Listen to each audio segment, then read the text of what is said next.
परम स्वागत है। तो कहते हैं सब बेहद की आत्माएं, श्रेष्ठ आत्माएं, जागृत आत्माएं। आशा रखता हूँ सब बढ़िया होंगे, मस्त होंगे, व्यस्त होंगे। परम परम परम स्वागत।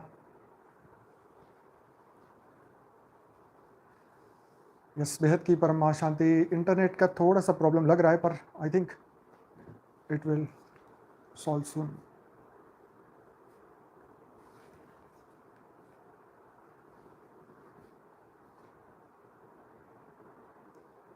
बेहद की परम महाशांति।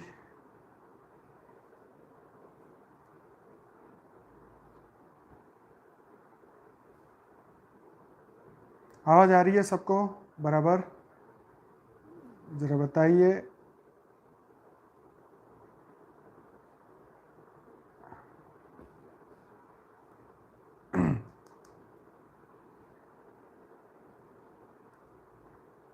यस, आवाज़ आ रही है, बहुत बढ़िया।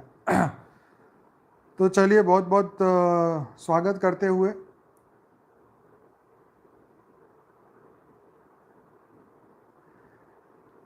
तो आप सभी को गुड न्यूज़ ये देना है कि नेपाल में हमारी नेपाली भाषा में बेहद का परम ज्ञान जो हमारी बुक थी वो अब प्रिंट हो चुकी है, और अब वो नेपाल में कहीं पर भी आपको मिल सकती है।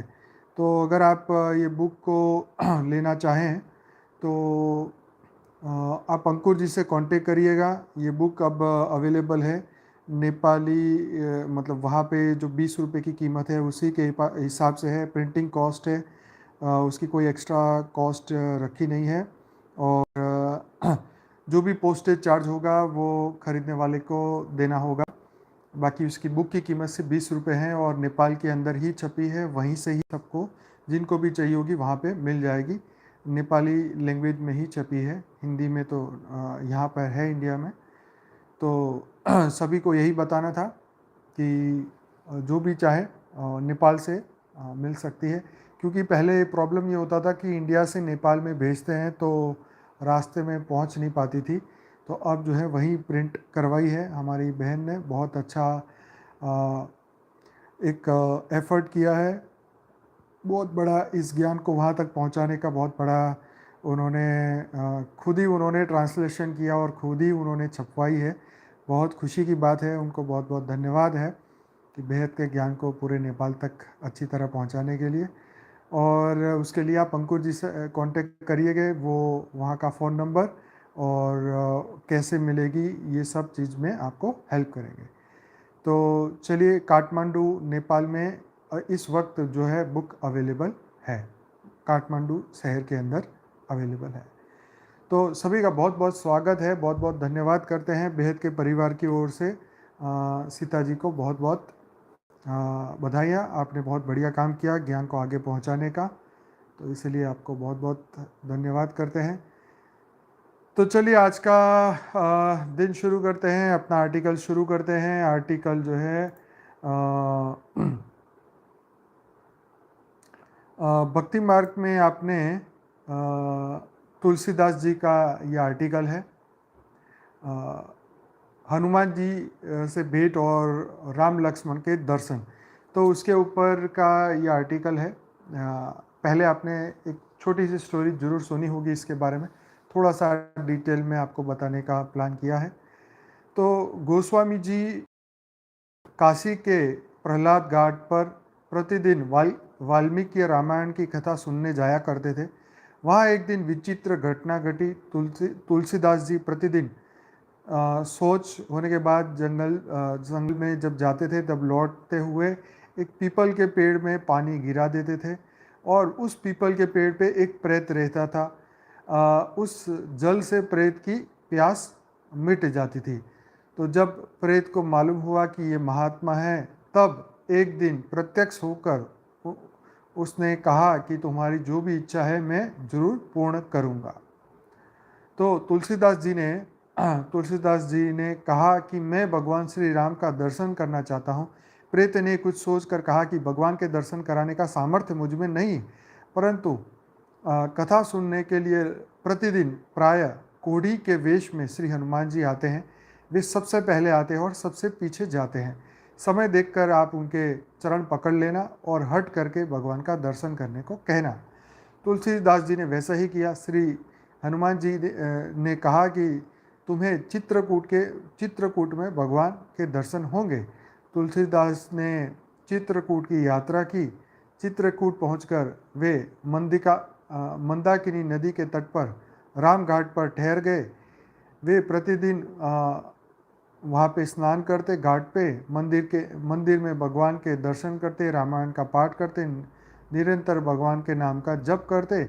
एक दिन वे प्रदक्षिणा करने गए। मार्ग में उन्हें अनुरूप भूप शिरोमणि भगवान राम के दर्शन हुए। उन्होंने देख के दो बड़ी ही सुंदर राजकुमार दो घोड़े पर सवार होकर हाथ में धनुष बाण लिए शिकार खेलने जा रहे थे। उन्हें देखकर तुलसीदास जी मुक्त हो गए, परंतु ये कौन है यह नहीं जान सके।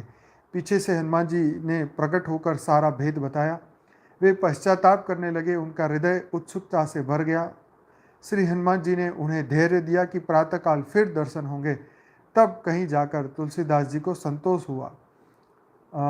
मौनी अमावस्या बुधवार की बात है। प्रातःकाल गोस्वामी तुलसीदास जी पूजा के लिए चंदन घिस रहे थे। तब श्री राम लक्ष्मण ने आकर उनसे तिलक लगाने को कहा। श्री हनुमान जी ने सोचा कि शायद इस बार तुलसीदास न पहचाने, इसीलिए उन्होंने तोते का वेश धारण करके चेतावनी का दोहा पढ़ा।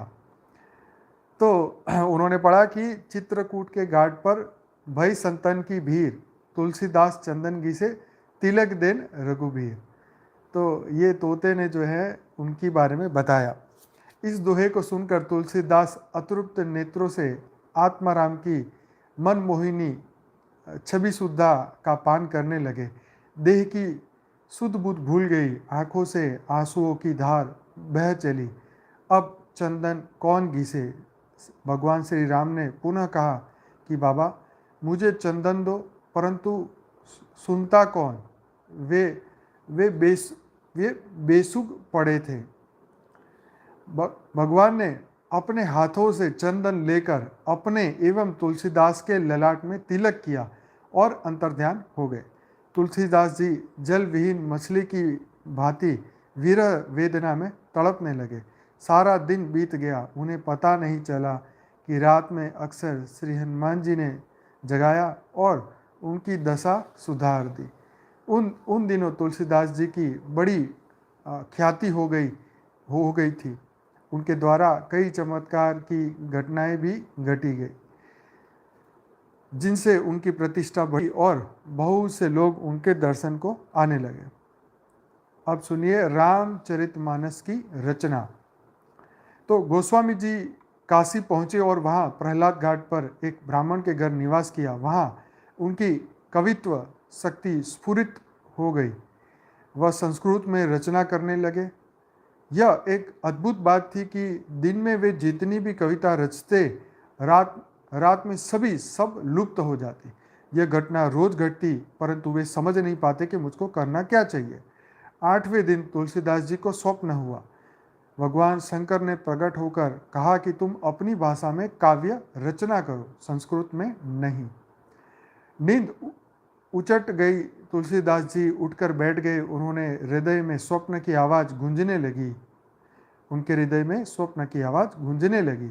उसी समय भगवान श्री शंकर और माता पार्वती दोनों ही उनके सामने प्रकट हुए।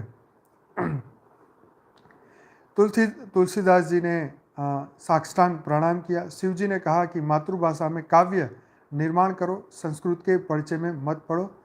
जिससे सबका कल्याण हो वही करना चाहिए। बिना सोचे समझे अनुसरण करने की आवश्यकता नहीं है। तुम जाकर अयोध्या में रहो, वहीं काव्य रचना करो जहाँ भगवान की जन्मस्थली है और जो भगवान श्री सीताराम जी का नित्य धाम है, वहीं उनकी कथा की रचना करना उचित होगा। मेरे आशीर्वाद से तुम्हारी कविता सामवेद के समान सफल होगी। इतना कहकर गौरी शंकर जी अंतर्ध्यान हो गए और उनकी कृपा एवं अपने सौभाग्य की प्रशंसा करते हुए तुलसीदास जी अयोध्या पहुँचे। तुलसीदास जी वही रहने लगे। एक समय दूध पीते, भगवान का भरोसा था। संसार की चिंता उनको स्पर्श नहीं कर पाती थी। कुछ दिनों तो यही बीते, कुछ दिन यूं ही बीते। उस वर्ष चैत्र शुक्ल रामनवमी के दिन प्रातः वैसे ही योग जुट गया था जैसे त्रेता युग में राम जन्म के दिन था। उस उस दिन प्रातःकाल तुलसीदास जी सोचने लगे, क्या इस समय भगवान का अवतार होने वाला है? आश्चर्य है, सभी इस समय अवतार कैसे हो सकता है? अभी इस समय अवतार कैसे हो सकता है? उसी समय श्री हनुमान जी ने प्रकट होकर तुलसीदास जी को दर्शन दिया। तुलसीदास जी ने प्रणाम करके पूछा, क्या पृथ्वी पर इस समय भगवान का अवतार होने वाला है? हनुमान जी बोले, अवतार तो होगा, परंतु मनुष्य शरीर के रूप में नहीं, अपितु ग्रंथ के रूप में। इसके बाद हनुमान जी ने गोस्वामी जी का अभिषेक किया। शिव, पार्वती, गणेश, सरस्वती, नारद और शेष ने आशीर्वाद देते सबकी कृपा एवं आज्ञा प्राप्त करके तुलसीदास जी ने रामचरितमानस की रचना प्रारंभ की। 2 वर्ष 7 महीने 26 दिन में श्री रामचरितमानस की रचना समाप्त हुई।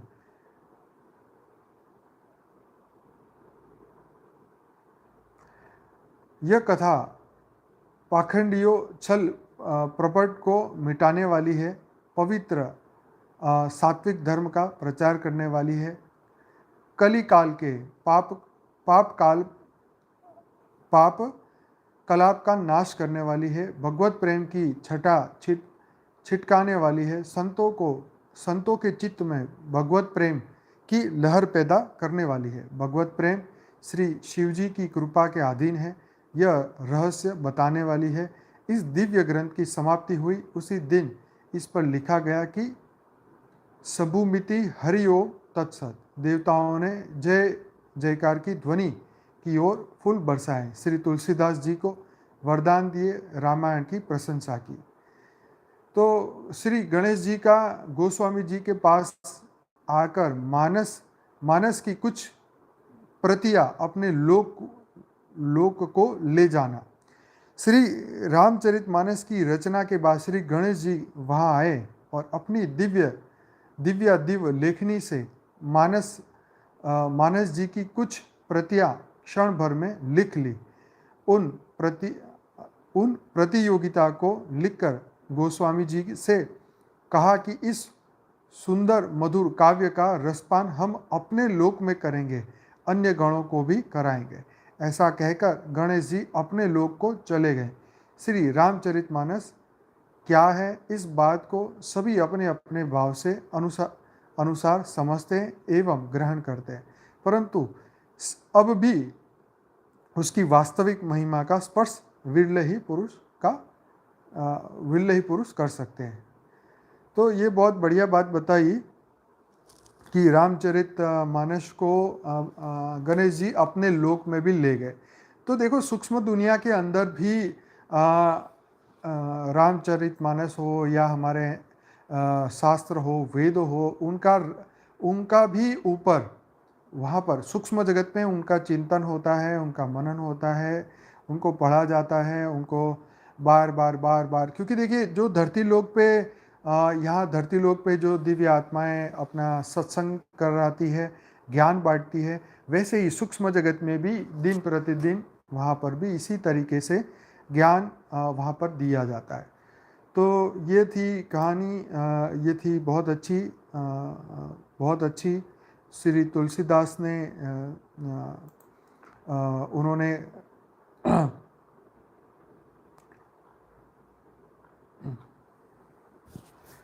तो उन्होंने जो रामचरितमानस की जो रचना की उसके बारे में ये छोटी सी स्टोरी। अब एक और बढ़िया आपको स्टोरी बताने वाला हूँ। तो ये कहानी है, ये भक्ति मार्ग का है, हार्ट टचिंग इंसिडेंट है, हृदय को स्पर्श करने वाली यह बात है।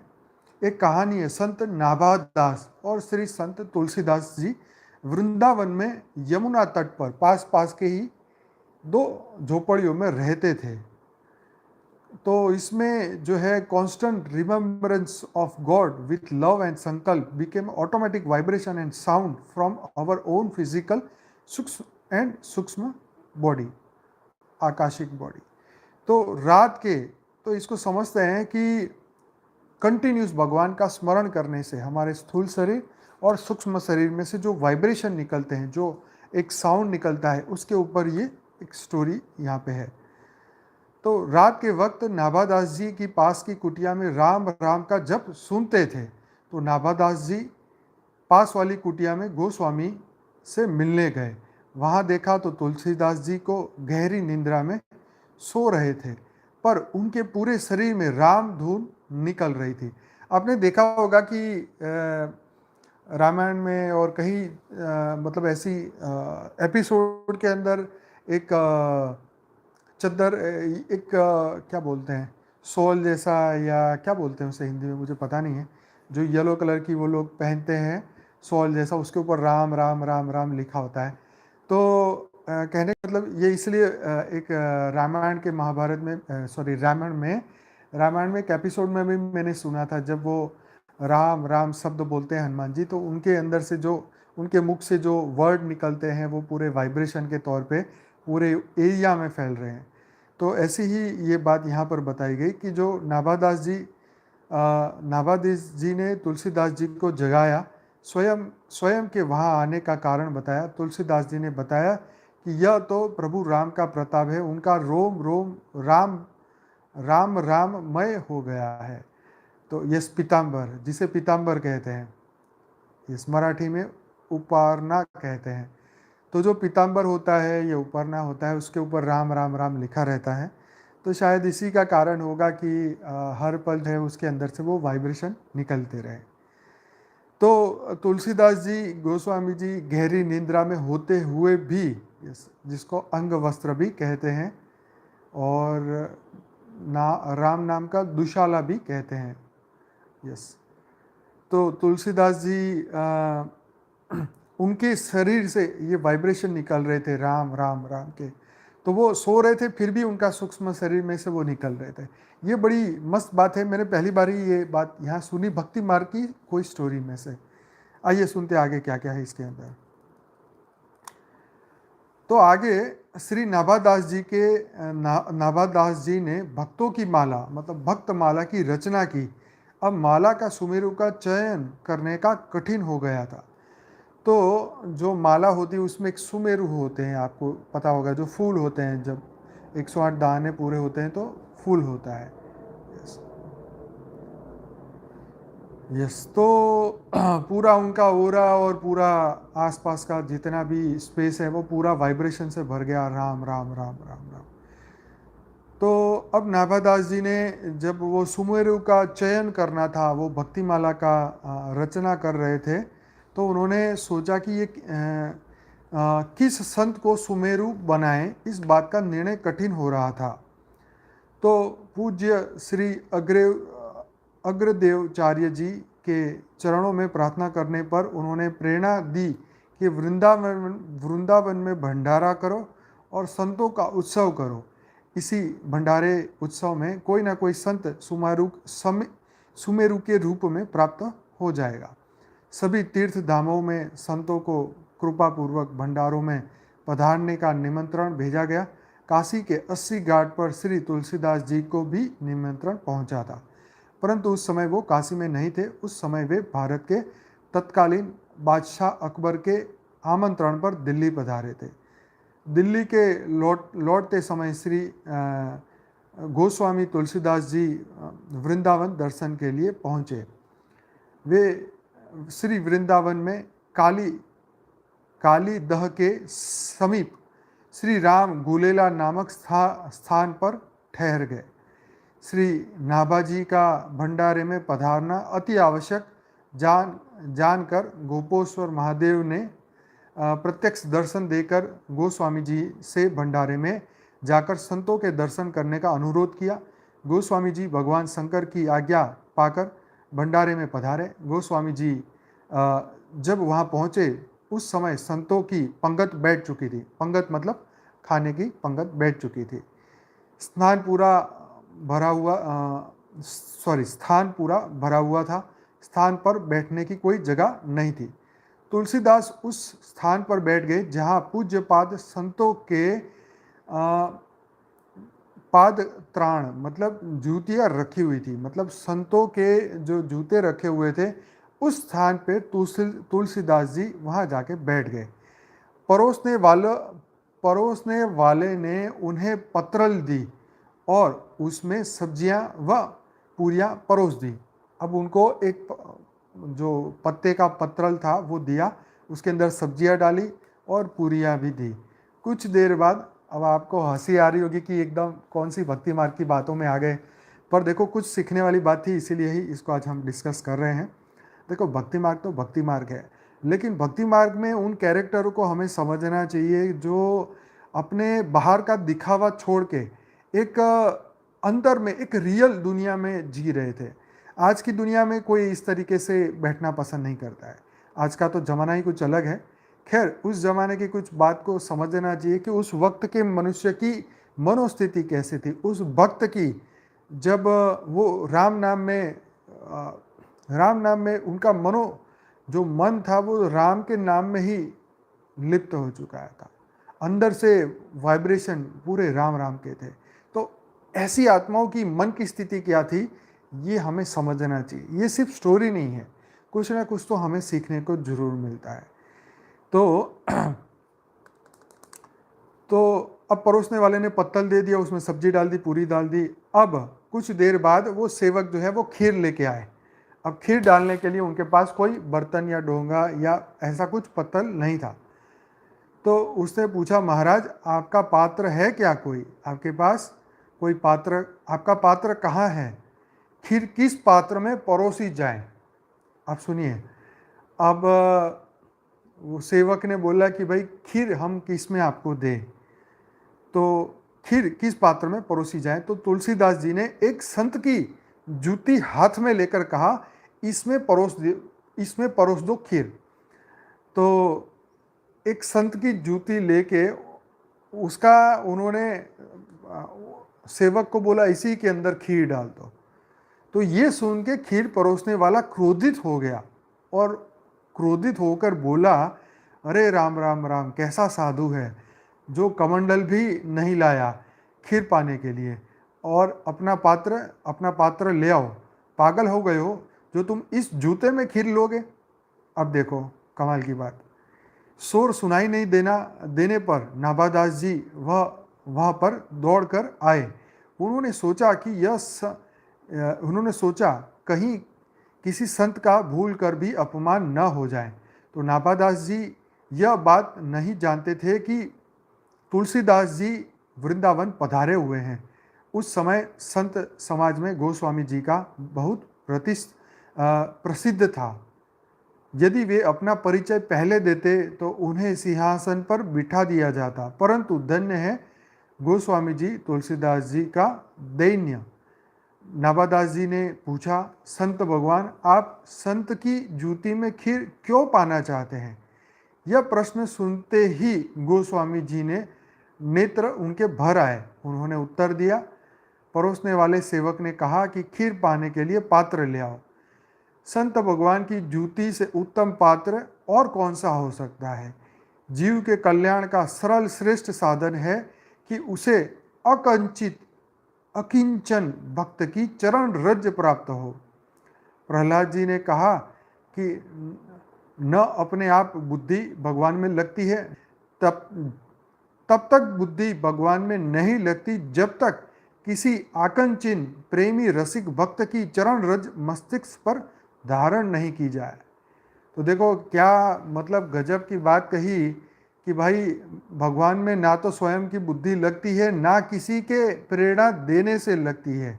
तो किससे लगती है कि कोई भक्त की चरण रज मस्तिष्क पर धारण को करें, तब जाके बुद्धि भगवान में लगती है। मतलब यहाँ पर भी भगवत कृपा की ही बात की गई कि भाई जो ऑलरेडी साधु संत भगवत प्राप्ति कर चुके हैं, उनकी चरण रज, उनके पैरों की धूल मतलब अगर सिर पे लगाई जाए तब जाके जो है वो आपको कृपा प्राप्त होगी। तो ये यहाँ बात हुई। यह जूती परम भाग्यशाली है। इस जूती को न जाने कितने समय से संत के चरण की रज लगती आई है, और केवल संत चरण रज ही नहीं परंतु पवित्र व्रज व्रज रज इस जूती पर लगी है। मतलब व्रज मतलब वृंदावन की मिट्टी इस जूती पर लगी है। यह रज खीर के साथ शरीर के अंदर जाए तो हमारा अंतःकरण पवित्र हो जाएगा। संत की चरण रज में ऐसी श्रद्धा देखकर नाभा जी ने नेत्र भर आए।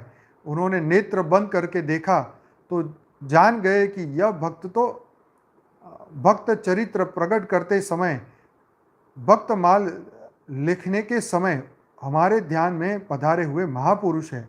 नाभा जी ने प्रणाम करके कहा, आप तो गोस्वामी श्री तुलसीदास जी हैं, हम पहचान नहीं पाए। तो ये तुलसीदास जी, उनका मतलब उन्होंने एक जूती में खीर लेने के लिए उनको कहा, और इतने ज्ञानी होने के बावजूद भी उन्होंने कहा कि संत की चरण रज मिल जाए तो जीवन धन्य हो जाए। कहने का मतलब ये है कि उस वक्त ऐसी आत्माएं धरती पे थी। ऐसी आत्माएं धरती पे होने के कारण ही ऐसे लोग धरती पे, मतलब उस वक्त इतना अच्छा समय बीता धरती पे। आज तो ऐसे ना तो कोई संत है, ना ही ऐसे जूती में कोई लेने का कोई आइडिया भी किसी के अंदर आता है। ऐसा कोई सोच भी नहीं सकता कि हम उस संत की चरण धूल भी हम ले। मतलब एक कमाल की बात है। इसी से मेरे को याद आया कि नेपाल से, आज नेपाल की ही बात हो रही है, नेपाल से 2 साल पहले दो भाई आए थे, 2 या 3 भाई आए थे। तो अहमदाबाद के आश्रम में आए थे, और आश्रम की मिट्टी वो लेके गए कि भाई हम इस मिट्टी को रखेंगे हमारे वहाँ पे घर पे। तो देखो ये रज की बात हो रही थी, तो इसको याद करते करते ये भी इंसिडेंट याद आ गया। तो भक्ति मार्ग की बात है। अब भक्ति मार्ग में तो क्या कहें, मतलब भक्ति तो भक्ति ही है। खैर हमारे यहाँ तो ज्ञान मार्ग है। ये सब चीज़ें तो, क्योंकि अब नई टेक्नोलॉजी आ चुकी ना, नया ज्ञान आ चुका है। नई कौन सी टेक्नोलॉजी? मन की अवस्था। मन से तुम सूक्ष्म में जितने ही संकल्प करो, तुम उससे जुड़े ही हुए हो। बेहद के बाप से आप जुड़े ही हुए हो हर पल प्रतिपल। अब आपको ये धूल मिट्टी या इस चीज़ की आवश्यकता नहीं है। मान लो धूल मिट्टी आप लेके भी आ गए, आपने घर पे भी रख दी, आपने मंदिर में भी रख दी, या आपने जहाँ पर भी आपने रख दी, लेकिन आपका मन कहीं और भटक रहा है, तो उस धूल मिट्टी का क्या करना है? कुछ भी तो नहीं। तो कहने का मतलब ये एक श्रद्धा है, एक अच्छी बात है। उस आत्मा में वो भाव था कि चलो इस मिट्टी से हमारा कल्याण होगा। इस मिट्टी में इतने सालों तपस्या हुई है बापू जी की, तो मिट्टी के अंदर भी वो वाइब्रेशन है, और वो परम प्रकाश, परम लाइट है, अच्छे ज्ञान धरती पे उतरा है, तो बेहद का ज्ञान उतरा है, तो डेफिनेटली वो वाइब्रेशन तो होते ही हैं। तो उस समय की बात है कि तुलसीदास जी के विचार भी ऐसे थे, इतनी गहरी उनकी श्रद्धा थी उनके गुरु पे, उनके उस समय के साधु संतों के ऊपर। आज के समय में तो ऐसे साधु संत कहीं देखने को नहीं मिलते, तो इसलिए आज ऐसे भाव भी हमारे मन में ऐसे नहीं आते। तो फिर तुलसीदास जी को उन्होंने अपने योग बल से पहचान लिया। उन्होंने बोलने से पहले कि ये तो तुलसीदास जी है, और परोसने वाले सेवक ने तुलसीदास जी को चरणों में गिरकर क्षमा याचना की, माफ़ी मांगी उनसे। सभी संतों ने गोस्वामी जी को अद्भुत दीनता का प्रमाण किया, उनको प्रणाम किया, उनकी दीनता का प्रणाम किया। मतलब एकदम, मतलब डाउन टू अर्थ बोलते हैं ना, जिनको कोई भी अभिमान नहीं। तो ये बहुत बड़ी बात है। हमारे जीवन में हमें इस स्टेज को भी अनुभूति हमें करनी चाहिए। डाउन टू अर्थ हमें बनना ही चाहिए। यस। तो इसके बाद श्री नाभादास जी ने गोस्वामी तुलसीदास जी को सिंहासन पर विराजमान करके पूजन किया। कहा कि इतने बड़े महापुरुष होने पर भी ऐसी दीनता जिनके हृदय में है, संतों के प्रति ऐसी श्रद्धा जिनके हृदय में है, वे महात्मा ही भक्तमाला के सुमेरु हो सकते हैं। संतों की उपस्थिति में नाभादास जी ने पूज्यपाद गोस्वामी तुलसीदास जी को भक्तमाल सुमेरु के रूप में स्वीकार किया। तो जो भक्तमाल की प्राचीन पांडुलिपियाँ जो है, उनमें श्री तुलसीदास जी के कवित के ऊपर लिखा है, भक्तमाल सुमेरु श्री गोस्वामी तुलसीदास जी महाराज। तो चलिए, ये आर्टिकल यहीं समाप्त होता है, भक्ति मार्ग का एक आर्टिकल, हार्ट टचिंग इंसिडेंट। तो ऐसी बहुत सारी हमारे शास्त्रों में, मतलब देखो, इन्हीं को पढ़ पढ़ के इतने समय से त्रेता, द्वापर और ये कलयुग में भी ऐसी वेदों, उपनिषदों, शास्त्रों की कहानियाँ, मतलब इसको क्या कहें, कहानियाँ तो अब एक शब्द बन चुका है, लेकिन ये रियलिटी है। तो ऐसी ऐसी संत, साधु संत धरती पे आए, महान आत्माएं, जिनके अंदर तनिक मात्र भी अहंकार नहीं था। यस, तनिक मात्र भी उनके अंदर जो है मतलब एक जरा भी कपटता, क्योंकि जब मनुष्य के अंदर कपट, थोड़ी सी भी कपटता होती है, तो वो इस तरीके का कोई भी, जिसको हम ड्रामा कहते हैं आज के ज़माने में, ऐसा नहीं कर सकता है। इसके लिए डाउन टू अर्थ तो होना ही पड़ता है। देखो, ज्ञान प्राप्ति ही बहुत ही इम्पोर्टेंस है। उस वक्त तो शायद यही ज्ञान था, यही शास्त्र था, यही जो साधु संत थे, उन्होंने अपने उनकी जो अनुभूतियाँ थी, उन्होंने जो प्रैक्टिकल में जीवन में देखा, जैसे हमने पहली कहानी में देखा कि उनके अंदर से राम नाम कंटिन्यूस चल रहा था, उनके अंदर से वो वाइब्रेशन चल रहे थे, उनके अंदर से वो धुनी चल रही थी, वो सो रहे थे तो भी वो वॉइस चल रही थी। तो मतलब ये है कि ये ऐसी घटनाएं, यस, इसको स्टोरी नहीं कहेंगे, ऐसी घटनाएं कहेंगे। और ऐसी घटनाएं जो हैं, ये वास्तविक घटनाएं, सच्ची घटनाएं हैं। और वायुमंडल बदल जाता है, आपका मन बदल जाता है। वायुमंडल तो बहुत दूर की बात है, सबसे पहले तो आपका मन बदल जाता है, आपकी बुद्धि बदल जाती है, आपकी चित्त में परम शांति आ जाती है। यही तो एक एक एक प्रैक्टिकल प्रूफ है कि जो भी आप कर रहे हो, जो भी आप सच्चे दिल से कर रहे हो, सच्चे हृदय से आप योग लगा रहे हो, एक संकल्प शक्ति के साथ एक संकल्प को जागृत करके पॉजिटिविटी के वाइब्रेशन बना रहे हो, और कंटिन्यूस, मतलब क्या पाना है क्या खोना है ये सब कुछ भूल जाओ, और तब आप परम शांति मंत्र करो, परम शांति के वाइब्रेशन फैलाओ। विश्व का कल्याण हो रहा है, हर जीव का कल्याण हो रहा है, विश्व में परम परम परम परम महाशांति हो रही है, हर जीव का कल्याण हो रहा है, हद और बेहद की दुनिया में हर जीव का कल्याण हो रहा है। सिर्फ आप इसी भाव से भी आप संकल्प करेंगे, वाइब्रेशन करेंगे, तो आपके मन की अवस्था 100% बदल जाएगी। एक ही मिनट में जो मन मतलब अगर वो क्रोध की अवस्था में है, अगर वो लोभ की अवस्था में है, अगर वो कैसी भी दुनियादारी या माया की कोई भी माया अगर बुद्धि में है, और आप कंटिन्यूस अगर अपना भाव बदल के कुछ देर के लिए भी ये संकल्प करने लगेंगे, तो धीरे धीरे धीरे मन का मैल जो है वो साफ हो जाएगा, बुद्धि एकदम एकदम स्वच्छ पानी की तरह एकदम स्वच्छ हो जाएगी। तो ये बहुत प्रभावशाली वाइब्रेशंस है, प्रभावशाली संकल्प है। संकल्प जितना पावरफुल होगा, इतने ही देर आपका मन शुद्ध रहेगा। अगर आपकी आत्मा में बहुत गजब की पावर है, अगर तो आपका जो संकल्प होगा, आपने संकल्प कर दिया कि अगले 7 दिन तक मैं संकल्प कर रहा हूँ कि मेरे अगले 7 दिन मेरे मन में जरा भी मैल नहीं आएगा, मेरा मन मेरे कंट्रोल में रहेगा, कोई भी काम, क्रोध, लोभ, मोह, अहंकार, हाँ जी, घृणा, वेश, द्वेष हृदय के अंदर या शरीर के अंदर, सूक्ष्म शरीर के अंदर एक सेकंड के लिए भी, न जागृत अवस्था में, न अर्ध जागृत में, ना सपने की अवस्था में, 7 दिन के लिए मेरे अंदर ऐसा कोई भी वाइब्रेशन वायुमंडल से मेरे अंदर प्रवेश नहीं करेगा। अगर हम इस तरीके से संकल्प करें और अपने आप को, अपने मन को नियंत्रण करने की हम शुरुआत करें, कुछ दिन के लिए ही सही। मान लीजिए आप 2 दिन का संकल्प ले ले, 1 दिन का संकल्प ले ले, 1 हफ्ते का ले ले, 10 दिन का ले ले, 90 दिन का ले ले, संपूर्ण ब्रह्मचर्य, पूरी बुद्धि सिर्फ ब्रह्म में ही, उसके सिवाय और कोई नहीं, मतलब बेहद के परमपिता में ही बुद्धि लगानी है और कुछ नहीं। तो आप करके देखिए। देखो, जो लोग नहीं कर पाते, जो लोगों का मन भटकता है, जिनका योग नहीं लगता है, उन लोगों को ऐसा संकल्प करना चाहिए। चलो ज़्यादा ना करे तो कुछ नहीं, पर 1 घंटे के लिए करके देखो। जिस वक्त आप यहाँ पे हम सत्संग करते हैं 1 घंटा 10 से 11, कंप्लीटली 1 घंटे के लिए इतना संकल्प करें कि 1 घंटे के लिए मेरी बुद्धि, मेरा मन इस भौतिक जगत की दुनिया में एक सेकंड के लिए भी ना जाएं। और अगर आप 1 घंटे में अगर आप उत्तीर्ण होते हैं, मतलब आपका रिजल्ट 100% आपको मिलता है। 1 घंटे के लिए दिन दुनिया को भूल के अगर आप 1 घंटे अपने शुद्ध वाइब्रेशन में अगर आप रहते हैं, तो आप देखो आपको कितना फ़ायदा होगा। आप 1 घंटा लगाएं, फिर दूसरे दिन 2 घंटे लगाएं, फिर 3 घंटे लगाएं, 6 घंटे, 10 घंटे, फिर आप एक ऐसी अवस्था में पहुंचेंगे जैसे तुलसीदास जी पहुंच गए। दिन हो के रात हो, आपके अंदर से वही परम परम परम महाशांति के वाइब्रेशन होंगे। उनके अंदर से राम के निकल रहे थे, तो हमारे परम शांति के निकलेंगे, परम परम परम महाशांति के निकलेंगे। दिन हो रात हो, बस परम परम परम परम परम महाशांति, परम परम परम परम महाशांति। हमारे आज ही की बात बताऊं,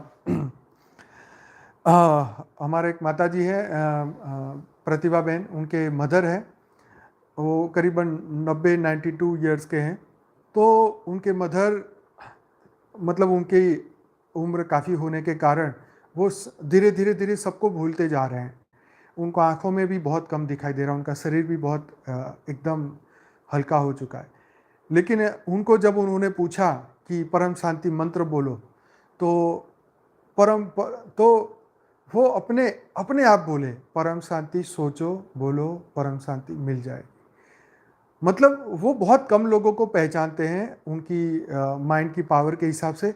लेकिन आज मैं जब ये आर्टिकल पढ़ रहा था और आज मैं जब उनको मैं मिला, तो मुझे ये आर्टिकल पढ़ते पढ़ते उनकी याद आई कि उनका उनका मन और उनकी मन की जो अवस्था है, क्योंकि इतनी उम्र है, उनको ज़्यादा दिखाई भी नहीं देता है, तो उनके अंदर बस यही मंत्र चल रहा है। मतलब मैं जो हम ये इतना कुछ हम ज्ञान की चर्चा कर रहे हैं, आज प्रैक्टिकल में हमने एक ऐसी आत्मा को देखा जो मतलब एक परलोक में जाने की तैयारी में है। वो जाना भी चाहती है, वो ऊपर बेहद की दुनिया में जाना चाहते हैं, और उनके अंदर सिर्फ ये परम शांति मंत्र चल रहा है। कोई दिन दुनिया की किसी की कोई परवाह नहीं उनको। बहुत ज्ञानी, बहुत श्रेष्ठ आत्मा। तो कहने का मतलब ये है कि जैसे ये जो आज हमने अवस्था की बात की, तुलसीदास जी की जो अवस्था देखी, आज हमने रियल लाइफ में उन माता जी को हमने देखा, 92 ईयर की है। तो उनको देख के मुझे आज इंस्पिरेशन मिला कि देखो, जो हम प्रैक्टिकली, क्योंकि हम कब उस उम्र में पहुंचेंगे और हमारी अवस्था कब ऐसी बनेगी ये तो राम जाने, पर आज उनको देखने के बाद मुझे वो अवस्था की याद आई जो आज आर्टिकल में भी पढ़ा। और उनकी अवस्था जो परम शांति से, मतलब यही आत्मा जो है अंत में परम गति को प्राप्त करती है। यस, अजप अजाप, ऐसी ही आत्मा परम गति को प्राप्त करती। अंतिम समय जब वो अंतिम श्वास में होंगे, तो 100% वो परम गति को प्राप्त करेंगे और डेफिनेटली सीधे एक ही संकल्प से बेहद की कला के परम धाम जाएंगे। तो ये प्रैक्टिकल चीज़ है। हमने अपने मन में अपने आप को कंट्रोल करने के लिए कुछ मिनट के लिए, कुछ घंटे के लिए, कुछ दिन के लिए, कुछ महीने के लिए हमें ये करना होगा। और जैसे जैसे हम करेंगे, हम अपने आप में परिवर्तन देखते जाएंगे। यस, तो यस, हाई क्वालिटी सोल, बेहद की हाई क्वालिटी 100 सोल है, तभी ये अवस्था में अंत में भी उनको परम शांति मंत्र याद है। तो चलिए, अब हमारा समय यहीं समाप्त होता है। आज हम अपना बेहद का योग लगाते हैं। सभी बेहद की आत्माएं अब दिन दुनिया को भूल के पूरी दुनिया की सभी चिंताएं, टेंशन, स्ट्रेस, तनाव भूल जाओ। बस अगली, अब हमारे पास 20 ही मिनट है। अगर आप ज़्यादा टाइम आपके पास है तो इसको कंटिन्यू करें, आधा घंटा, घंटा, और दिन दुनिया को भूल जाएं। जितनी भी देर, अगर हम 1 सेकंड के लिए भी उस चेतना के उच्च स्तर में पहुंच गए, तो हम उस परम शांति की अनुभूति जरूर कर पाएंगे। तो चलिए, सभी बेहद की आत्माएं अपनी अपनी आंखें बंद करें, अपनी अपनी आंखें बंद करें।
सभी बेहद की आत्माएं आत्मा स्वरूप में स्थिर हो जाएं, परम लाइट परम प्रकाश की अवस्था में। सभी बेहद की आत्माएं बेहद की कला के परम धाम से, बेहद के दादाजी से, छोटू राम बापू जी से सभी आत्माएं परम प्रकाश परम लाइट को प्राप्त कर रहे हैं। बेहद के दादाजी से अनंत आनंद शक्तियाँ प्राप्त कर रहे हैं। छोटू राम बापू जी से अनंत आनंद शक्तियाँ प्राप्त कर रहे हैं। सबको परम परम लाइट परम प्रकाश परम महाशांति की शक्तियाँ मिल रही हैं। सभी के अंदर परम परम परम परम महाशांति हो रही है, महाशांति हो रही है, महाशांति हो रही है।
पूरा भारत लाइट हाउस बन रहा है।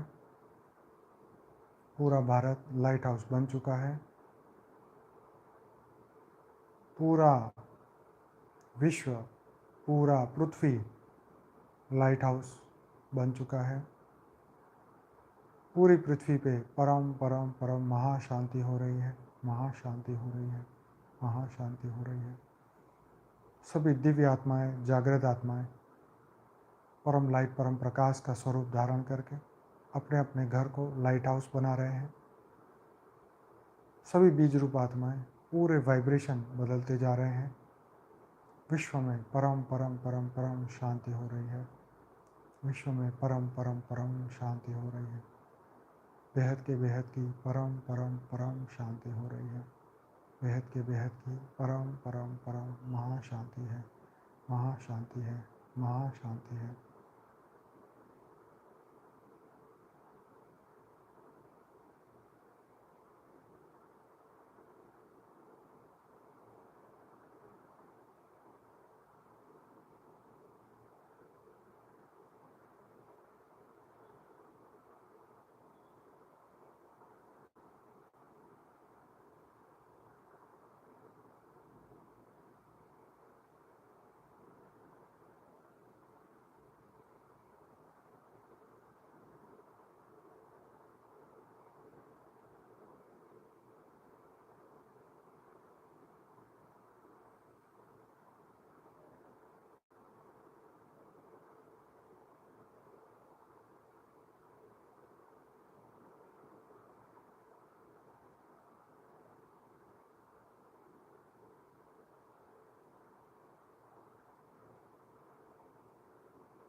सभी बेहद की आत्माओं का दिल से धन्यवाद, कोटि कोटि धन्यवाद।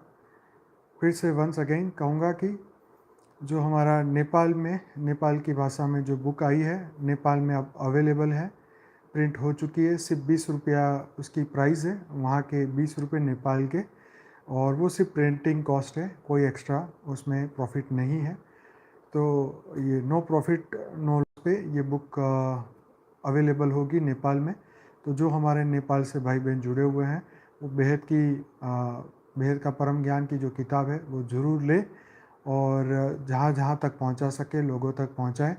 5000 कॉपी छपी है, तो वहाँ के लोगों के कल्याण के लिए ही है, बेहद की आत्माओं के लिए। तो ज़रूर से अंकुर जी का कांटेक्ट करिए, वहाँ आपको कहाँ कैसे किस तरीके से मिल सकती है वो आपको सब बताएंगे। बेहद का धन्यवाद। बेहद की परम महाशांति है। परम महाशांति।